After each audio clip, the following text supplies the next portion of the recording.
Carmen. Los estudiantes que teníamos alguna serie de planteamientos, entre ellos los que estaban en la estructura de la Central Nacional de Estudiantes Democráticos, se pedía democratización de nuestros planteles educativos. Pero además teníamos un planteamiento, y eso también es importante rescatarlo. Había un planteamiento desde las filas del movimiento estudiantil que se pedía o se exigía una reforma democrática a la educación superior. Este es un planteamiento de orden estratégico, que poco se ha hablado de esto, porque al final de cuentas no le ha convenido al gobierno decir que esta generación de 68 tenía toda una serie de concepciones, ¿ya?, de reivindicaciones a nivel nacional. Y efectivamente dentro de las estructuras, en este caso el Politécnico, nosotros teníamos una Federación Nacional de Estudiantes Técnicos que seguía haciendo lineamientos 100% oficialistas, en donde no cabía la crítica, no había la participación en actos de solidaridad, o cuando había era porque desde adentro había una influencia y un empuje desde las bases mismas. Nosotros en el año de 1967, y faltó acotar esa parte porque es una cuestión muy importante, los estudiantes del Politécnico y de Agricultura, desarrollamos un movimiento de solidaridad con una escuela privada que estaba en el estado de Chihuahua, la Escuela Hermanos Escobar, y nos movilizamos 70,000 estudiantes en huelga para que se resolviera el planteamiento de esta escuela, que pedía de ser privada escuela federal. Y fue un movimiento triunfante que permitió mover a las conciencias, definir los liderazgos y una capacidad de organización. Esta fuerza organizativa, fundamentalmente en el Politécnico, adquirió una situación predominante y generó con mayor énfasis una discusión y un enfrentamiento con la parte oficialista y la parte democrática, que coincidía, que compartíamos, ¿verdad?, con los planteamientos de la Central Nacional de Estudiantes Democráticos, cuyo lema, por cierto, era luchar mientras se estudia. Esto que suena hoy en día hasta un poquito, puede ser raro, ¿no? Sin embargo, muchos de aquel entonces, este lema lo cristalizábamos en una lucha de mejoría académica, de planteamientos y de estudios de la problemática nacional, ¿ya?, que nos llevara precisamente a desembocar mejores condiciones de vida hacia adelante. No era realmente un planteamiento ortodoxo, ¿verdad?, o conceptual en términos de exclusivamente una ideología, que estaba animado efectivamente muchos de los planteamientos de estas concepciones o estas interpretaciones de la realidad.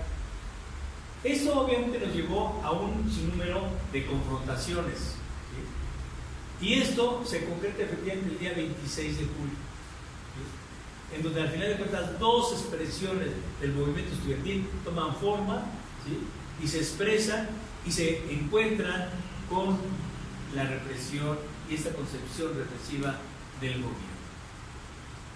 Nosotros, a diferencia de los universitarios, porque ahí efectivamente hay una coincidencia, hay una hermandad, hay una integración de instituciones, es que los universitarios, el 26 de julio, los que eran afines a una concepción y solidaridad con el movimiento de la Revolución Cubana.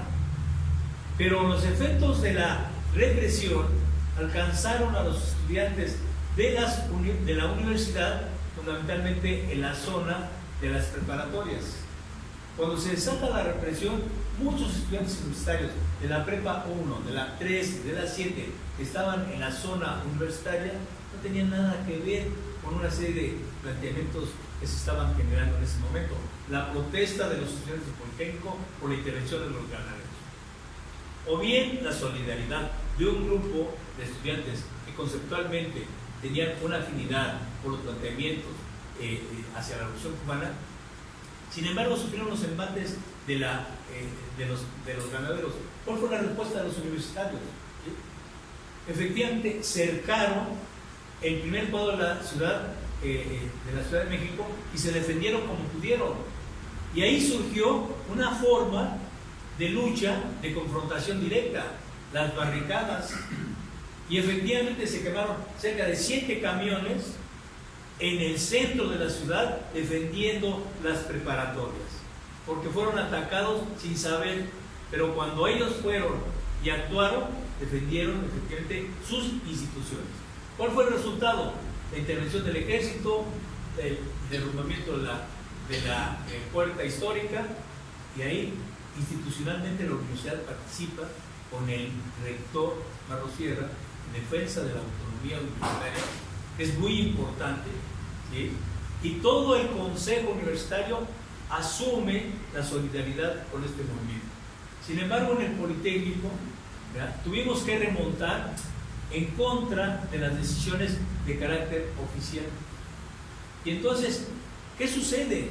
Resulta que donde hay la posibilidad de irrumpir, porque hay todo un apoyo institucional a la defensa de la autonomía y todo esto que tiene una relación, ¿verdad?, de confrontación política con el gobierno, el Estado prácticamente, en el Politécnico, esta huelga del 67 se cristaliza y se aceleran ciertos planteamientos que dan lugar, fundamentalmente, y eso es lo que queremos reivindicar. Hoy en día, el colectivo Memoria del Movimiento, por parte de las gentes del Politécnico, entre ellas yo, que formo parte activa de este movimiento, la participación del Politécnico en el 68, porque muchas cosas están escritas y manifestadas por la parte universitaria, porque entiende, todos los universitarios fundamentalmente han vertido, y hay muchos libros, muchas interpretaciones del 68 y lo dan desde el punto de vista universitario,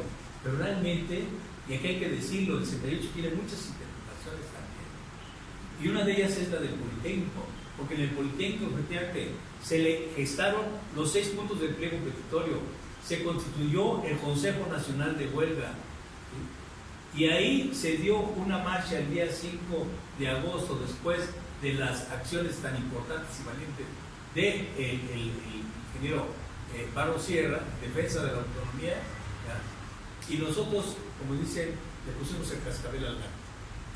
Se hizo un planteamiento colectivo y un planteamiento unitario entre los que participaron en la marcha y en el mitin del 5 de agosto, que fue de Zacatenco al casco de Santo Tomás, en donde se ponía un plazo de 72 horas. Y esa situación, ¿verdad?, generó la posibilidad de una movilización y una huelga nacional, junto con otros factores que también tienen mucho peso y mucha importancia.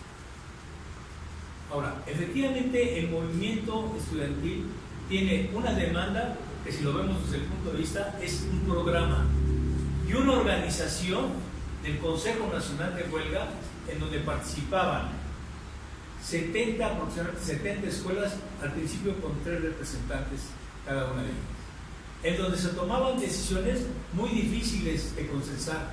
No era fácil, porque al principio, y yo lo viví desde un principio, o sea, una serie de discusiones a veces de carácter interminable, pero al final de cuentas, cuando se tomaba una decisión, bajaba a toda la estructura del movimiento estudiantil y podíamos remontar la propaganda del gobierno, las amenazas, ¿verdad?, y se dieron las condiciones de las grandes movilizaciones de masas en el 68. Y esto es producto de una integración, de una dirección, con muchas fallas, con muchos errores, ¿sí? Muchas veces los medios de comunicación han querido plantear que esto se debía a la brillantez de uno o dos dirigentes, sin dejar de considerar que hubo compañeros con una gran cantidad de cualidades personales que obviamente participaban y que tenían un impacto muy importante. Pero hay que decirlo ahora, que efectivamente el movimiento es el producto de una organización masiva, de una participación de una generación, de una serie de planteamientos que lograron cristalizar y que pusimos, al final de cuentas, en jaque a un gobierno. Y no con la fuerza de los actos masivos solamente, sino con una fuerza también de organización, de integración y sobre todo de gran valentía. Y quiero decirles, en el 68 muchas de las gestas que se dieron de confrontación fueron fundamentalmente en los barrios del Politécnico. La defensa y el ataque que tuvieron los compañeros de la Vocacional 7, que en tres ocasiones los ametrallaron, a los de la prevocacional número 4, y que eso se concretó con el apoyo de la unidad de Tlatelolco, que posteriormente efectivamente sufrieron una embestida terriblemente represiva que se concretó el día 2 de octubre. Pero que también se generaron gestas de autodefensa, como la que se dio el día 23 de septiembre de 1968. Porque efectivamente cuando entra el ejército a CEU, ¿verdad?, entró pues libremente, ¿verdad? O sea, entró el ejército y muchos del sector universitario estaban en actividades académicas, ¿sí? Y esa situación en la toma del casco de Santo Tomás, o sea, fue de otro nivel y de otra forma. Pero además es importante conocer por qué ahora, a 50 años, esa alianza Politécnico-Universidad está ligada, ¿verdad?, y con cemento, ligada con sangre, con esfuerzo de generaciones. Acabamos de ver la acción de los porros y acabamos de ver una respuesta del sector universitario, pero además vimos cómo el sector del Politécnico participó en las marchas de repudio al porrismo y entonaron tanto el vuelo como el Goya enfrente de la rectoría. ¿Por qué? Porque esa situación de alianza, de relación, de integración se da fundamentalmente en el 68. El 19 de septiembre, cuando atacan la zona de la Vocacional 7 y los politécnicos defienden toda esa zona, incluyendo el propio 23 de septiembre, a ustedes como sector universitario quiero decirles que nosotros los politécnicos manifestábamos: viva el rector Javier Barros Sierra, viva la autonomía universitaria. Paradojas de la historia. En México solamente existen dos instituciones educativas que no tenemos autonomía: el Politécnico y la Normal Pedagógica. Esto es parte todavía de una demanda histórica que necesitamos resolver nosotros los politécnicos, porque muchos del Politécnico y gente muy destacada no quieren la autonomía. Imagínense nada más. Es algo muy grave y que además tenemos otras demandas históricas, que el edificio de la Vocacional 7 que estaba en Tlatelolco debe de ser restituida al Politécnico. Y dentro de esta cuestión queremos revalorar, ¿verdad? Queremos dejar asentado ante la situación de los ojos de la historia que los politécnicos cumplimos, como cumplieron los universitarios, y que hoy la explicación de por qué esa unidad indisoluble de solidaridad entre los politécnicos universitarios chapingueros, ¿verdad?, está en los anales de la historia, que es producto de un esfuerzo de generaciones. Y eso es muy importante reivindicar y tener presente. Efectivamente, a mí me tocó vivir todos los momentos en el 68. El 26 de julio, en la defensa de los espacios politécnicos, en todas las marchas, en participar en brigadas, como lo hicieron miles de estudiantes que salíamos todos los días a botear, a repartir volantes y a difundir nuestros planteamientos del pliego petitorio. Y efectivamente fui el último orador en Tlatelolco.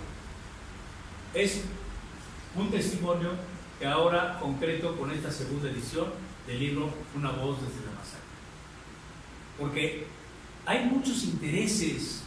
Hay una película que dice que el último orador, o los oradores del día 2 de octubre, era una estudiante de la Ibero. Éramos 3 del Politécnico los que fuimos parte de los oradores el día 2 de octubre. Recientemente el proceso Y si ustedes ven, cuando hablan de la vida difícil de Florencio López Osuna, que es un compañero brillantísimo de la Escuela Superior de Economía, que recibió una de las peores golpizas que recibimos todos los que estuvimos el día 2 de octubre, porque soy testigo, y que no pidió clemencia, que no pidió perdón, ¿sí? Porque le encontraron la funda de una pistola, y fue un orador el día 2 de octubre. Y vean, Proceso dice que fue el único orador. No, el último orador efectivamente el día 2 de octubre fue su servidor, ¿sí? Que me tocó hablar sobre las brigadas políticas. Y efectivamente cuando sale la bengala verde, yo soy el grito, no corran compañeros, es una provocación. Sócrates, en su papel de provocador de siempre, me arrebató el micrófono y se lo volví a arrebatar, ¿verdad? ¿Y por qué? Porque hay información de que las órdenes, aparte de la bengala verde, era intervenir la tribuna cuando Sócrates estuviera al frente del micrófono. Hay muchas cosas que todavía no se dicen, ¿sí? Y que tienen importancia hoy en día. Una de ellas que yo he denunciado, que los primeros disparos son directamente salidos de un departamento del edificio Chihuahua. ¿Quién estaban en el departamento del edificio Chihuahua? Cuerpos del Estado Mayor Presidencial, ¿sí? Ellos son los que orquestaron conjuntamente con Luis Echeverría y obviamente con las órdenes de Díaz Ordaz, ¿verdad?, la aplicación de una masacre. Y además el disparo seleccionado hacia los integrantes del INTI y a las Fuerzas Armadas. El disparo que de alguna forma le tocó a José Hernández Toledo no es de ninguna manera, como pretendió hacer el gobierno durante muchos años, culpa de los que estábamos en el tercer piso del edificio Chihuahua, sino que fue parte del Estado Mayor Presidencial. Y esa situación tiene repercusiones hoy en día. ¿Por qué López Obrador dice el Estado Mayor Presidencial que se vaya al ejército? ¿Por qué? Porque el Estado Mayor Presidencial ha sido parte importante de algunas cuestiones muy graves. Y se menciona, no quiere decir que yo lo mencione, ¿verdad?, pero el asesinato de Colosio, ¿sí?, el papel de los encargados de la vigilancia de Colosio tenían, ¿verdad?, obligación y tenerlo que cuidar, y al final de cuentas eran parte del Estado Mayor Presidencial. Lo de Jaramillo, la muerte de Jaramillo tiene que ver con elementos del cuerpo del Estado Mayor Presidencial. Lo de Tlatelolco tiene que ver con la situación del Estado Mayor Presidencial. Y López Obrador dice que se regrese. No quiero la vigilancia, porque peor que vigilancia puede ser hasta la propia trampa. El espíritu de Victoriano Huerta está presente, ¿sí? Y eso pues hay que considerarlo. ¿Por qué es tan importante todos estos hechos de carácter histórico? Y no solamente plantear la lucha en contra de la impunidad, ¿verdad?, tener los elementos suficientes para entender que estamos en situaciones inéditas en el país, pero que también son situaciones de orden peligroso, muy peligroso, ¿sí? Y entonces es por eso que nosotros ahorita estamos aquí con ustedes para difundir esta inquietud y además reconocer la importancia de esta facultad, ¿verdad?, de diseño, que es muy importante para concretar en una gráfica, en un dibujo, situaciones que se dan en la relación de la lucha social en nuestro país. Creo que me he excedido un poquito, disculpen, pero vean que tiene una gran importancia, una situación que requiere mucha atención y nosotros como politécnicos, ahorita hablo a nombre del colectivo Memoria y Movimiento de los estudiantes politécnicos sobrevivientes del 68, que tenemos una participación en esta coyuntura que se ha dado entre el proyecto de todas las universidades, Chapingo, ¿verdad?, Universidad Autónoma de México, Politécnico, el Colegio de México y la Ibero, que por cierto tiene concepciones y planteamientos muy avanzados, ¿sí? Pues eso es todo lo que quería comentar, y las preguntas, adelante.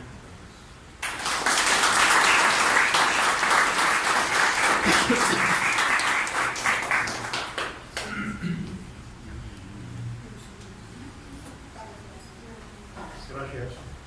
Aquí empezó ya la marcha en la Ciudad de México. Ya van los lugares. La marcha del silencio. Hoy sí son hace 50 años. Ahí va. Está conmemorando el 50 aniversario. ¿Y qué dice ¿Eh? qué dice la portada? Azcapotzalco no se rinde. No somos.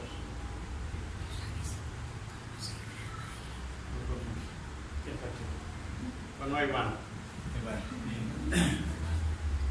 Hay movimiento estudiantil para rato y hubo movimiento estudiantil desde José Martí en México. El gran problema que existe en el movimiento estudiantil mexicano es la falta de una organización que le dé continuidad. El lapso en la vida de las personas para ser estudiante es bastante corto. Estudios superiores 4 o 5 años, educación media 3 o 5, incluida la secundaria. Entonces hace falta algo que dé continuidad y que transmita la experiencia. Hoy hay infinidad de factores que permiten concentrar y recuperar la memoria de manera muy rápida, sobre todo las redes. ¿Quién iba a imaginar en 1968 que estando en un evento en Tasco, a 100 y tantos kilómetros de la Ciudad de México, nos íbamos a poder enterar simultáneamente de que empezaba la marcha?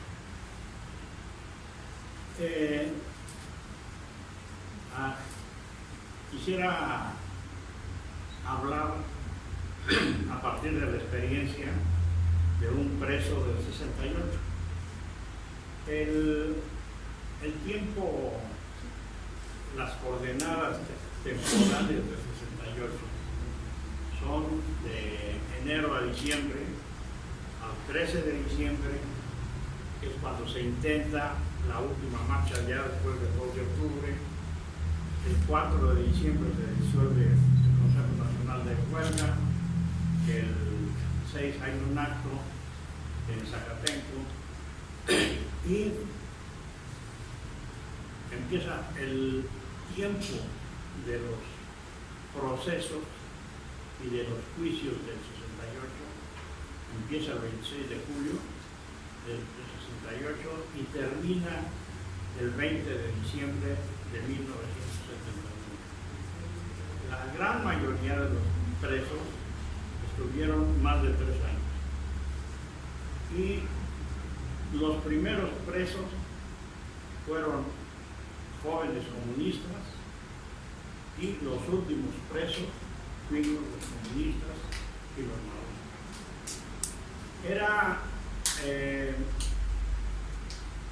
Es difícil para ustedes imaginarse lo que era ser estudiante en lucha, lo que era salir a la calle a manifestar, lo que era protestar en la escuela, lo que era deliberar en la escuela, lo que era rebelarse en el hogar.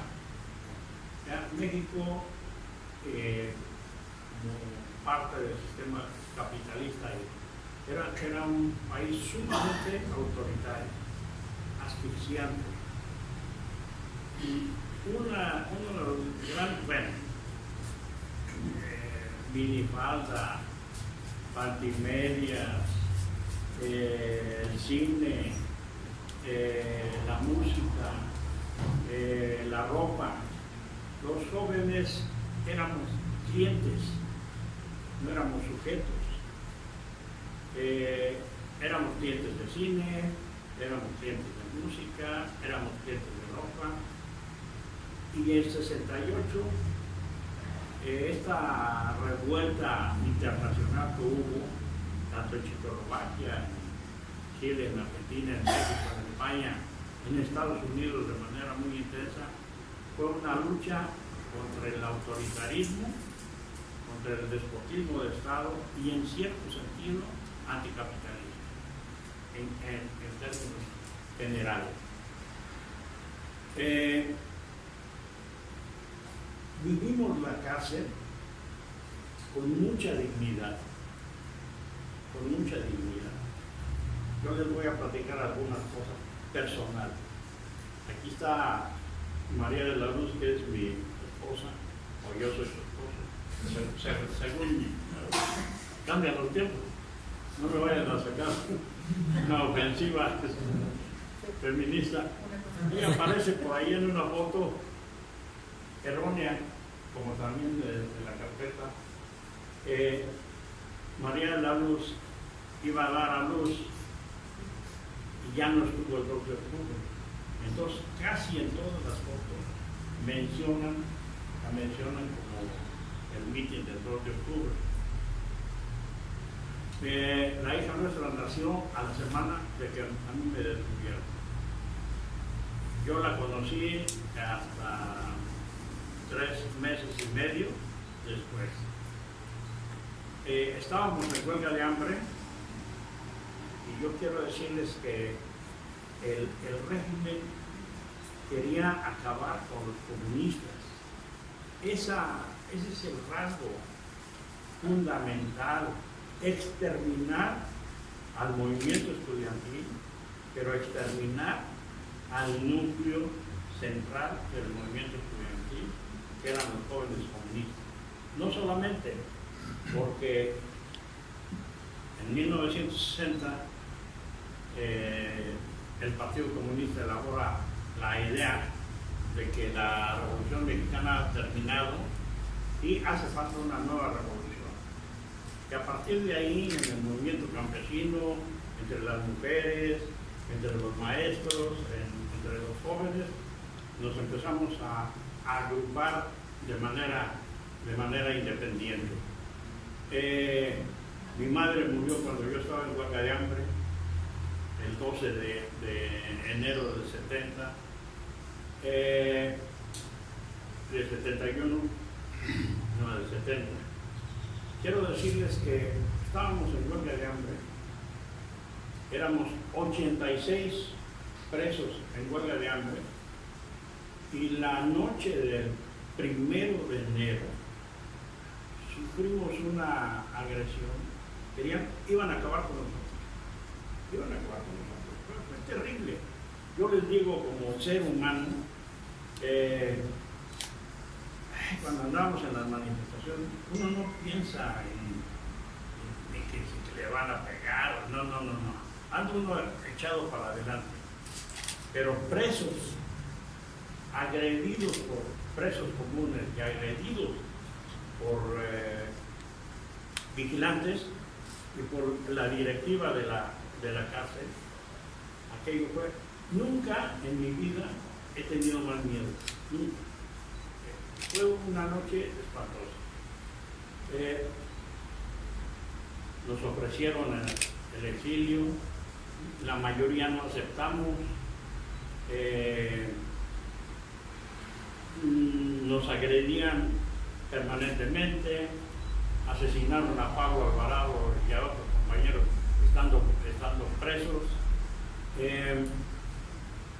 El 20 de diciembre, el día que ya la prensa aparecía libre, los últimos de 68, y a nosotros nos tenían confinados.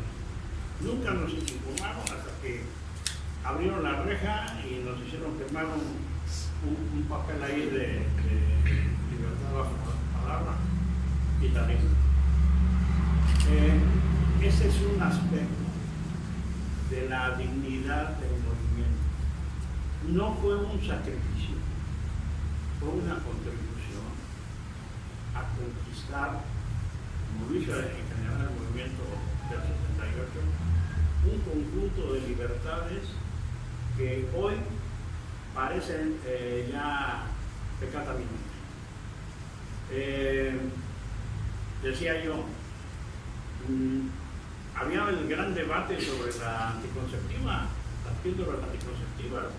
El Papa lanzado en una ofensiva mundial, y las madres y las familias, las muchachas avanzando en sus derechos, avanzando en la conquista.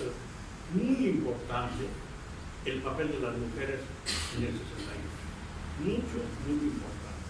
No solamente la presencia en el Consejo Nacional de Huelga, en las marchas, porque empezaba a cambiar la composición de género en las universidades. Cuando yo estudié ingeniería, en mi facultad de Ingeniería Mecánica y Eléctrica, había 2 muchachas y éramos 1100. No había baños para mujeres. Ahora ya los ponen hasta con botón de alarma, cosas. Pero muy importante ese aspecto que se ha estudiado muy poco. Yo en este libro he tratado de tocar algunos aspectos, pero me quiero referir a algo que concierne con ustedes.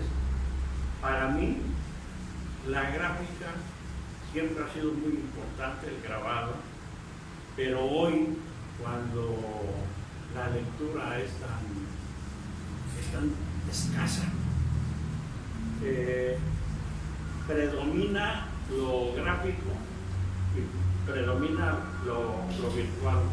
Yo por eso creo que los estudiantes de arte y diseño pueden jugar un papel muy importante.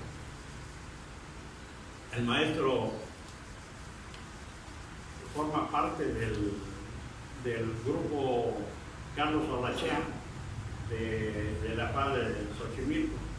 El primer cartel del 68, después del 26 de julio, es el que lo hizo precisamente Carlos Olachea. Después de la socatiza y de que detuvieron algunos, nos fuimos a verlo a su casa, y él y Susana, su compañera de ese momento, se pusieron a trabajar. Esta era la gráfica de Nueva Rosita, de la marcha. La gráfica en la historia de los movimientos mexicanos siempre ha desempeñado un papel muy importante. De Posada, todo lo que Flores Dragón incluían en Regeneración, el taller de gráfica popular después de los 40, el muralismo, sin lugar a dudas. Anteriormente al 68, la gráfica, los carteles eran muy grandes, eran estas sábanas de tamaño desplegado, etc. Y ya en el 68, por las mismas condiciones de recursos, de la necesidad de actuar con rapidez, se empezó a privilegiar la gráfica de... Miren, ¿esto es vigente? ¿Sí o no? O sea, es que la misma chicadera, como dicen, ¿no? O sea, el régimen no ha cambiado nada, en muchos sentidos. Ahora ya no matan, ahora abaten. Si se fijan ustedes, toda la información de medios dice, la Marina abatió al fulano de tal, sultán. Es importantísimo lo que ustedes hacen, lo que estudian, para lo que se están formando. Esta gráfica, esta foto de Siqueiros, en sí mismo es un cartel, es una gráfica muy elocuente. Este libro, que se llama El 68 conspiración comunista, pues tiene que ver directamente con esto. Está editado por la UNAM. Yo soy el autor. Yo negocié con la UNAM que la descarga de la edición virtual en EPUB sea gratuita. Y si ustedes con su habilidad le pican publicaciones unam.com, .mx, y luego les abre publicaciones, aparece AO, libros AO o OA, Open, el OA, y ahí les aparece conspiración comunista, lo descargan en el celular o lo descargan en los medios que están, y que es gratuito. ¿Por qué? Porque yo no sé en cuánto venda David sus libros cuando los vende, pero Yo hice di uno a cada una de las escuelas. ¿Sí? La UNAM, este libro lo vende cerca de 500 pesos. Pues ¿cuándo un joven va a poder comprar ese libro? Y a mí no me interesa que me den regalías. Yo lo que quiero es que el libro se pueda difundir y se pueda ver. Y hoy estamos en un momento que parece un torneo de vanidades. Hoy todo el mundo es 68. Todo el mundo estuvo en Tlatelolco. Todo el mundo estuvo en Lecumberri. Puta, éramos... fueron 4,000 los presos del 2 de octubre, de acuerdo con el parte militar, pero los que fuimos procesados y sentenciados fuimos 68, paradójicamente. 56 participamos en la huelga de hambre. Pero, ¿qué es lo que hay que recordar del 68? ¿Qué es lo que hay que rescatar del 68? A mí me emociona que sin tanto discurso y sin tanto cuento, los muchachos que hoy se están manifestando hayan resuelto marchar justo el 50 de la marcha del silencio, y que estén dando pruebas de rebeldía. No éramos chamacos pasivos, bonitos, que marchaban con la vez de la victoria. No.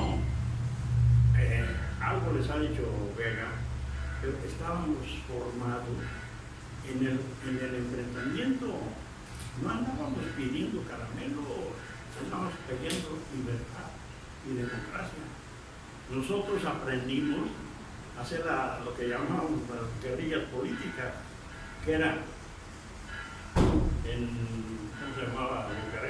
En lo que es el Eje 1 ahora, Lázaro Cárdenas, Juan de todo eso. Nos metíamos grupitos de 6 o 7. La Ciudad de México, como todas las ciudades, son muy frágiles. Unas brigadas de 10 muchachos, bueno, con 10 brigadas paran la Ciudad de México. Y eso hacíamos. En la marcha del 26 de julio, y yo por eso le llamé a mi libro Conspiración Comunista, porque sí conspiramos, pues sí conspiramos. Bueno, a ver, aquí está Vega y yo. Vienen los golpes en la Ciudadela, la CENED convoca su marcha, la CENED ya tenía convocada la propia, pero nos reunimos en el localito de la CENED, un día, el 25, a intentar que se juntaran las dos marchas. Aquí en mi libro aparece el reporte policíaco del 26 de julio. ¿Y qué es lo que dice? Pues que nos enfrentamos, que caminamos a contraflujo el 5 de mayo y el 16 de septiembre, y que desquiciamos la ciudad, la desquiciamos. Entonces, ¿cómo? ¿Cómo fue el acuerdo y cómo se concretó? ¿Sí? que ellos se metieron, no aceptaron unir la marcha, y ellos se fueron en el contingente del Politécnico, y empezando en el Monumento a la Revolución a gritar. Primero gritaban centro, luego empezaron a gritar Zócalo, Zócalo, y al llegar allá al casco, pues se vino la gran mayoría de los estudiantes del Politécnico. Y bueno, hubo un momento en que decidimos disolvernos, pero no porque nos hayan pegado, sino porque relatan lo que dicen que yo dije. El lunes vamos a empezar una huelga de 100,000 estudiantes, y fueron más los que empezaron la huelga. ¿Qué pasó?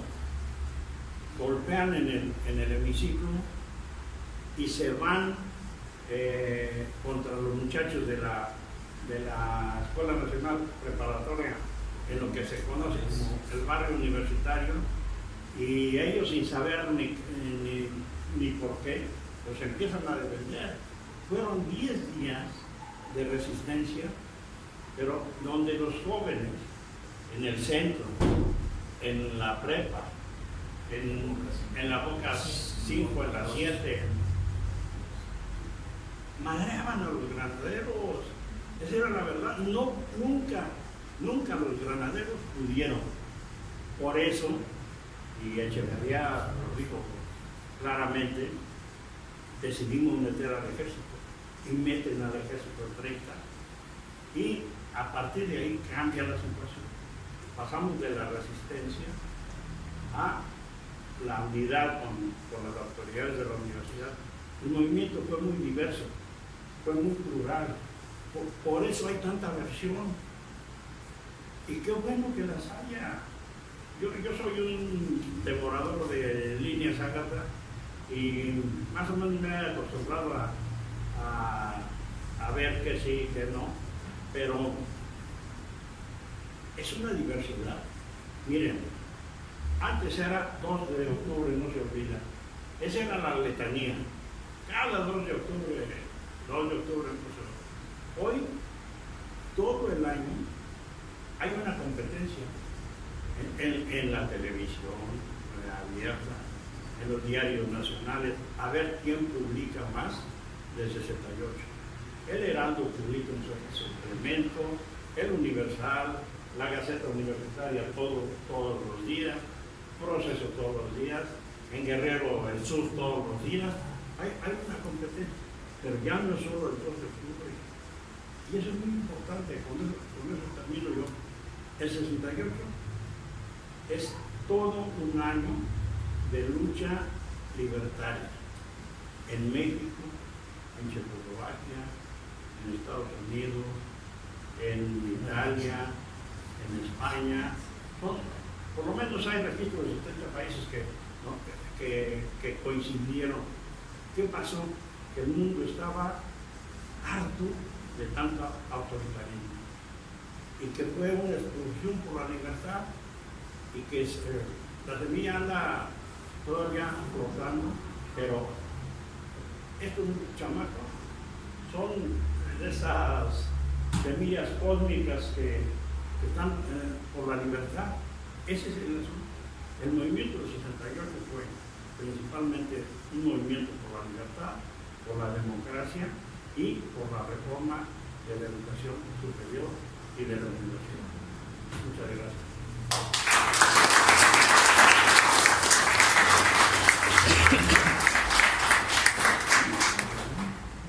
Les damos pie al diálogo, a las preguntas. ¿Qué le pasa?